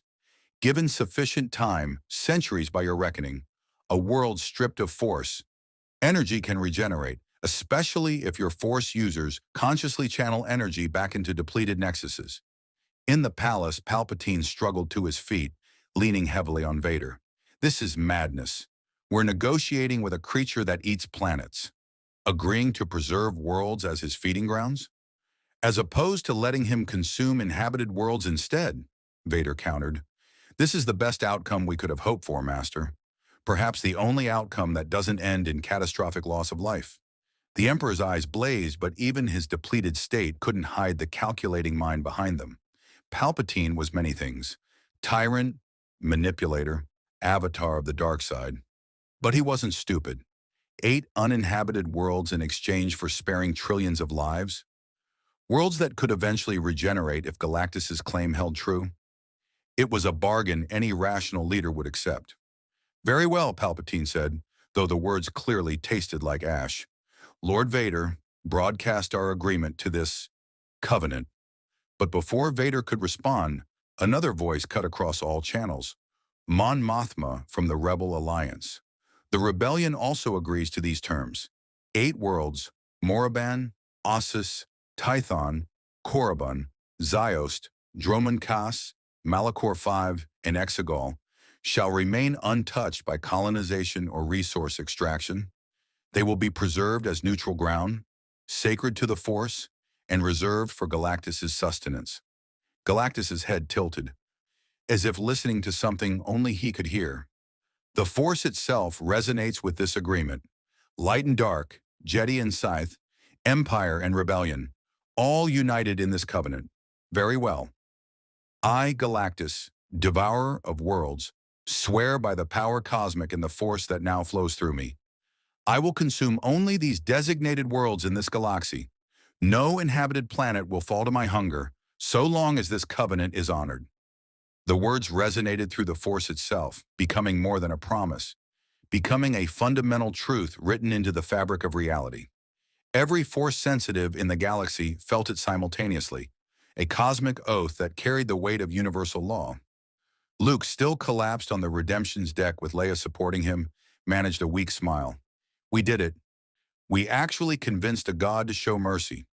Not mercy, Leia corrected gently, understanding something her brother hadn't quite grasped. Compromise. He's still feeding, still consuming Force-strong worlds. But he's choosing inhabited life over uninhabited power. That's more than we had any right to hope for. On the Executor, Piet let out a breath he hadn't realized he'd been holding. Around him, bridge crew who'd maintained rigid discipline for hours suddenly sagged with relief. The fleet had been seconds from annihilation, the Empire seconds from losing its throne world, and somehow they'd negotiated their way to survival. My lord, Piet said carefully to Vader, should we maintain our defensive positions? Vader considered, then shook his head slowly. No. Signal the fleet to stand down, maintain alert status, but lower weapons. If Galactus intended to break his word, he would have done so already. The Dark Lord paused, then added almost to himself, young Skywalker has accomplished what all the Empire's might could not. Perhaps there is something to be said for the Jedi way after all. Galactus began to rise from Imperial Center's orbit, his cosmic form ascending toward the upper atmosphere. I will depart now to consume the world-designated Moraband. The ancient Scythe stronghold will sustain me for a time. When the hunger returns, I will select another from the designated 8. Maintain your covenant, people of this galaxy. Respect the preserves set aside for my sustenance. And perhaps, he paused, and for the first time, his voice carried something almost like warmth. Perhaps in time, your species will learn what it means to coexist with forces greater than yourselves. The Herald remained behind as Galactus departed, hovering above the assembled fleets. Its chrome surface reflected the starlight in the ships below, creating a strange mirror of the moment. My master has changed, it said, voice filled with wonder. In eons of service, I have never seen him consider the feelings of those he feeds upon. Your young force-bearer showed him something even I had forgotten, that consciousness carries responsibility. That power without choice is merely reaction. Will he honor the covenant? Leia asked from the redemption, though every fleet commander was surely wondering the same thing. He has bound himself through the force and the power cosmic both, the herald replied. Such an oath transcends mere words. It becomes part of his nature now, as fundamental as the hunger itself. Yes, he will honor it. And the herald's voice carried something like pride. I believe he will be better for it, as will this galaxy, having learned that even gods can grow. The silver figure streaked away after its master, leaving behind a galaxy forever changed, not saved from Galactus, but learning to coexist with him. An uneasy peace built on cosmic compromise and one young Jedi's desperate compassion. In the palace, Palpatine slumped on his throne, diminished but alive. Across the system, the rebel fleet began to disperse, returning to hidden bases with a story that would seem impossible to those who hadn't witnessed it. On the Executor, Darth Vader stood alone, contemplating the son he'd never known, a son who'd accomplished what the dark side never could. And on Hoth, Luke Skywalker finally allowed himself to collapse into true sleep, exhausted beyond measure, but carrying the knowledge that today, just for today, compassion had proven stronger than hunger. The galaxy did not return to normal because normal no longer existed. 3 weeks after what historians would call the Galactus Covenant, the political landscape had fractured along new fault lines no one could have predicted. The temporary alliance between Empire and Rebellion had shattered within hours of Galactus's departure, but something fundamental had changed. Both sides had seen the same truth. Their war, which had consumed so many lives and resources, was insignificant compared to cosmic threats that move between stars. On Imperial Center, still bearing scars from Galactus's near feeding, Emperor Palpatine sat diminished on his throne. The ritual that drained him had not fully recovered, perhaps never would. His presence in the Force, once an overwhelming shadow that blotted out lesser beings, now registered as merely formidable. Still dangerous, still cunning, but mortal in a way he hadn't been for decades. The Moffs grow restless, Vader reported, standing before the throne. They sense your weakened state. 3 have already attempted to consolidate power in their sectors without consulting Imperial Center. Let them try, Palpatine rasped, though his voice lacked its usual venom. They will learn that diminished does not mean defeated. But Lord Vader, we must face an uncomfortable truth. The galaxy has changed. The people saw us ally with rebels. They saw Imperial might fail against a cosmic entity. They saw a farm boy from Tatooine succeed where Sith rituals and Star Destroyers could not. He leaned forward, amber eyes glinting. How long before they question whether the Empire is truly necessary? Vader said nothing, but his silence was answer enough. Find the boy, Palpatine ordered abruptly. This Luke Skywalker who speaks to gods. Learn everything about him, his training, his potential, his weaknesses. If he can be turned, he would be a weapon beyond compare. If he cannot, the Emperor's withered hand clenched on the armrest. Then he must be destroyed before he becomes a symbol that undermines everything we built. As you wish, my master. But as Vader departed, he felt the weight of the command differently than he might have weeks ago. Young Skywalker had shown him something. A possibility that force power could be used for more than domination. That compassion wasn't weakness, but a different kind of strength. The thought was dangerous, seductive, and Vader crushed it ruthlessly. He was too far gone for redemption. His path was set. Yet doubt, once planted, was difficult to fully extinguish. On Hoth, the Rebel Alliance convened to discuss their future. The command center was packed with holographic representations of leaders from across the galaxy, all debating the same question. What now? We should press our advantage, General Rekan argued. The Emperor is weakened. Imperial morale is shaken. This is our moment to strike. Strike with what? Admiral Akbar countered. We committed nearly our entire fleet to the defense of Imperial Center. Our resources are depleted. And more importantly, our people are questioning whether continuing this war serves any purpose when we just proved that cooperation achieves more than conflict. Mon Mothma raised a hand for silence. The Admiral makes a fair point. Our intelligence suggests that Imperial loyalists are using our alliance against us, claiming we're hypocrites who fought beside the very regime we seek to overthrow. They're not entirely wrong. So what do you propose? Leia asked from her position near Luke, who sat quietly, still recovering from his ordeal. That we surrender? Accept Imperial rule because we temporarily work together? No, Mon Mothma said firmly.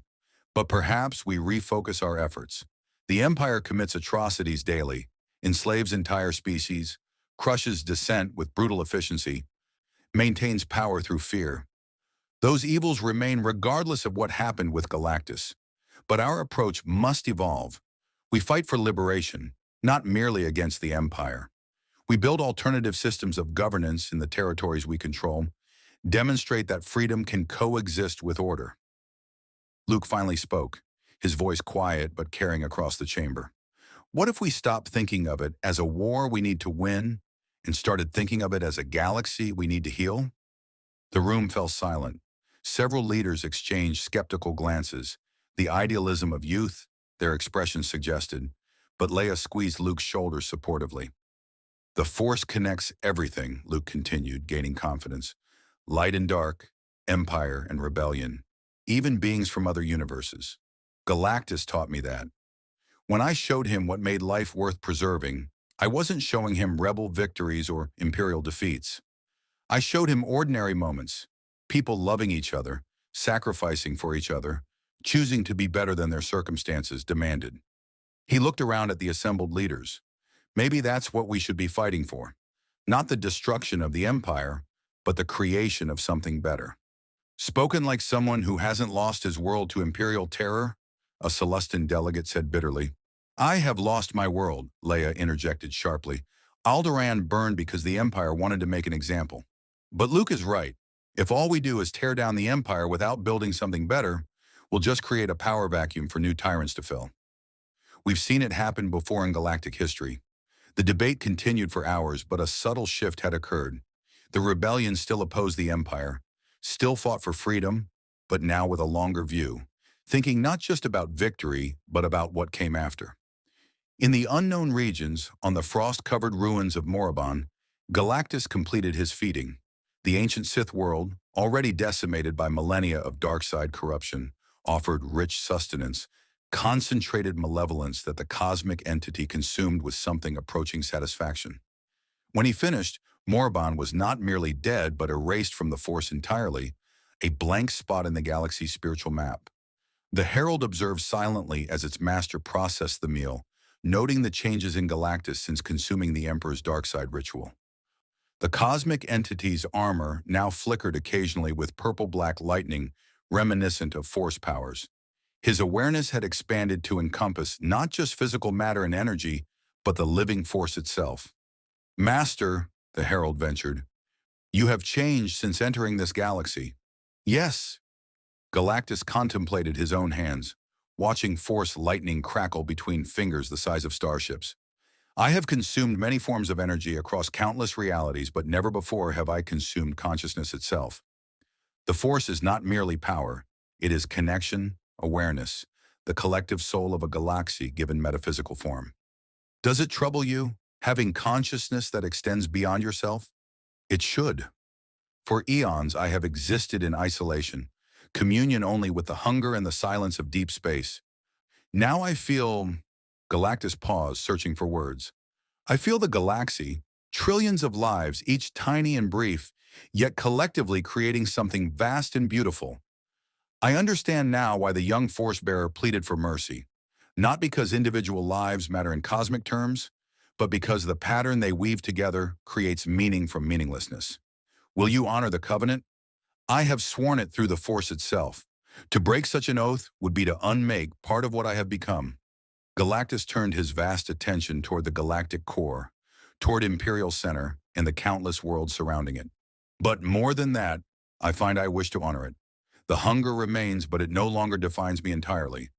I am Galactus, yes, but I am also Galan, remembering what it meant to be mortal, to care about things smaller than myself.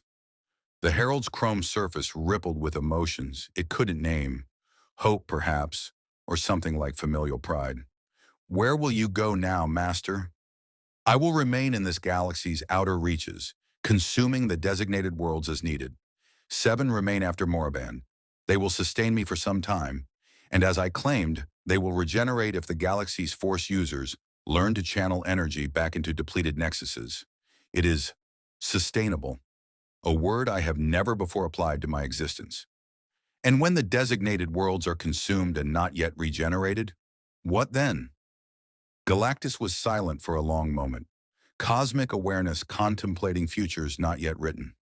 Then perhaps I will seek other dimensions again, leaving this galaxy to develop without my shadow hanging over it. Or perhaps I will learn to feed more efficiently, taking only what I need rather than consuming entirely. The young force bearer suggested I could choose. I am beginning to understand what that means. Across the galaxy, force sensitives felt the shift. A massive presence that had been hostile becoming something else. Not benevolent exactly, but no longer purely predatory. Yoda, in his swamp on Dagobah, opened ancient eyes and smiled. Learning the galaxy is that even gods can grow, even hunger can be tempered. Hope this brings. Yes, much hope. On Tatooine, in the desert wastes far from Mos Eisley, a figure in tattered robes knelt before a small campfire. Obi-Wan Kenobi, living in exile but monitoring events through the Force, felt Luke's presence across the stars. Stronger now, more confident, touched by cosmic awareness that no Jedi in generations had experienced. "You've taken your first steps into a larger world, Luke," Obi-Wan murmured to the knight, "but not the world I expected.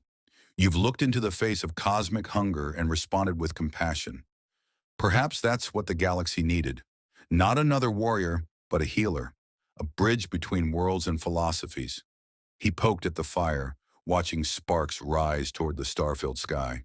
Somewhere up there, Galactus moved between worlds, learning what it meant to coexist rather than simply consume. The Empire and Rebellion continued their conflict, but both were changed, aware now of how small their struggle appeared from a cosmic perspective. And Luke Skywalker, farm boy, rebel pilot, nascent Jedi, carried within him the seed of something new.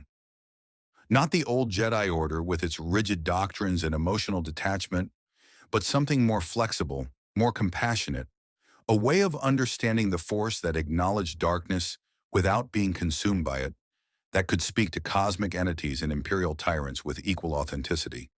The future remained unwritten. The Empire still threatened. The dark side still whispered.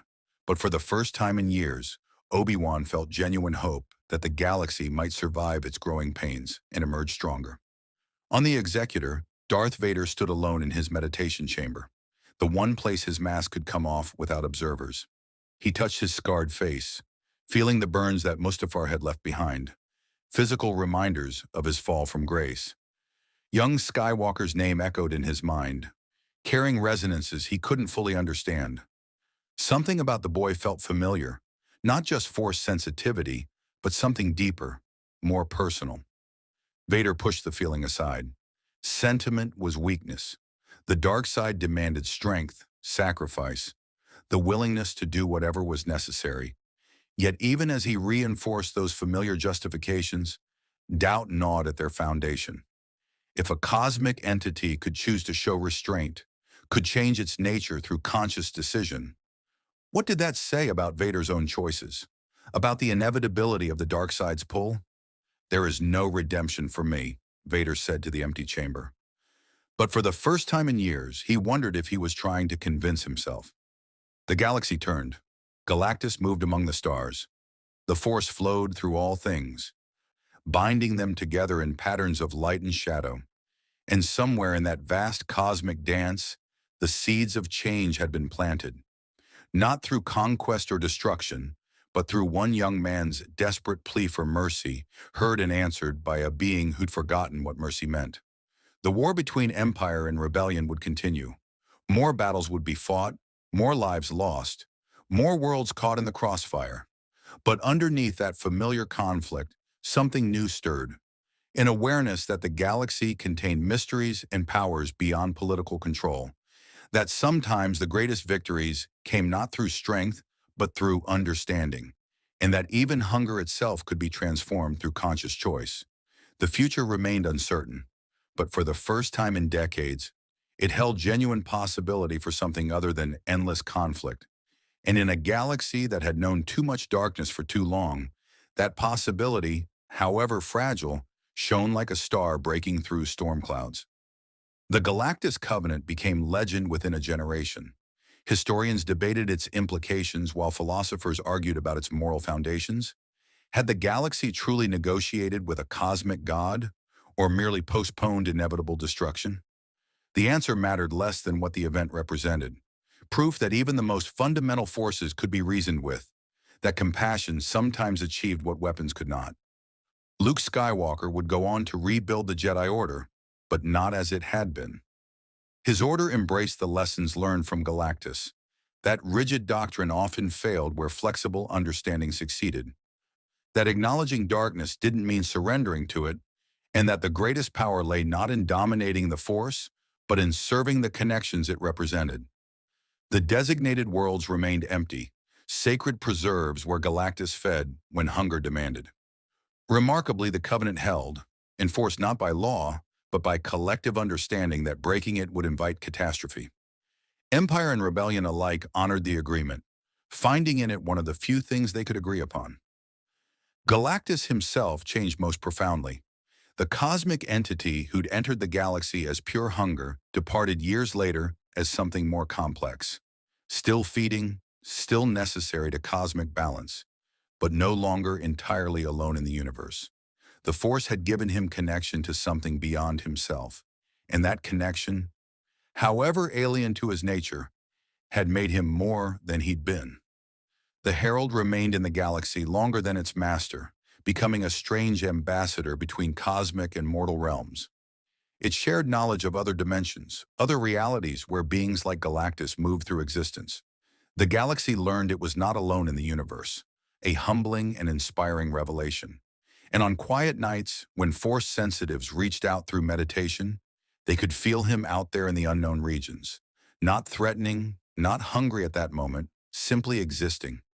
A reminder that the galaxy contained wonders and terrors beyond imagination, but that both could be faced with courage, compassion, and the understanding that all things, even gods, could choose to be better than their nature demanded.